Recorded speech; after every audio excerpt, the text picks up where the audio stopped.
ప్రియులారా, మన ప్రభు అయిన యేసుక్రీస్తు నామంలో మీకు శుభోదయం. ప్రభు సమీపంగా ఉన్నాడు. అనుదిన ఆత్మీయ ఆహారం మే 4 శనివారం. నేటి మన ధ్యాన లేఖనం హెబ్రీయులకు రాసిన పత్రిక 11వ అధ్యాయం 9వ వచనం. విశ్వాసమును బట్టి అబ్రహాము మరియు అతనితోనున్నవారు వాగ్దత్త దేశములో పరవాసులైరి. వ్యాఖ్యానాంశం: విశ్వాసమును బట్టి అబ్రహాము యాత్రికుని వలె నడచుట.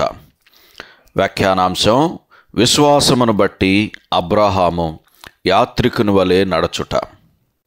వ్యాఖ్యానం: అబ్రహాము తన జీవితమంతా విశ్వాసము అను ఒక గొప్ప నియమమును అనుసరించి జీవించాడు.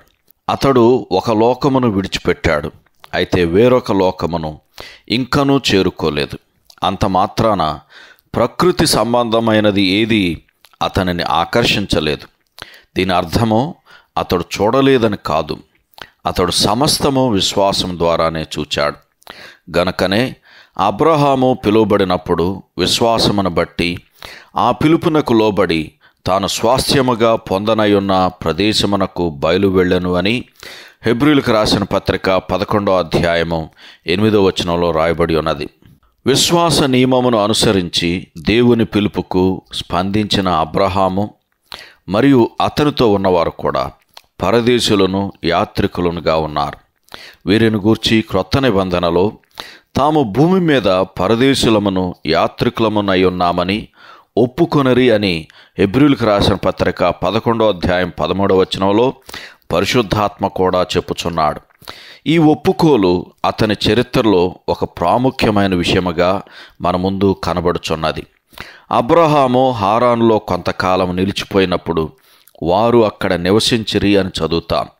అయితే అబ్రహాము ఆ దేశములో ప్రవేశించిన తర్వాత ఒక స్థిర నివాసము లేని వాని వలె అతడు అక్కడ గుడారము వేశాను అని చదువుతాం. ఆదికాండము 11వ అధ్యాయం 32వ వచనం, అలాగే 12వ అధ్యాయము 8వ వచనాలని ఈ సందర్భంలో చదవండి. మరియు అతడు ఆ దేశమంతా సంచారము చేసినను కూడా చదువుతాం. ఒక పరదేశిగా అతడు ఈ లోకములో ఒక గుడారమును మాత్రమే కలిగి ఉన్నాడు. ఒక యాత్రికునిగా అతడు వేరొక లోకానికి ప్రయాణం చేస్తూ వచ్చాడు. ఈ యాత్రా మార్గములో అబ్రహామును బలపరిచిన దానిని గురించి మనం నేర్చుకుంటాం.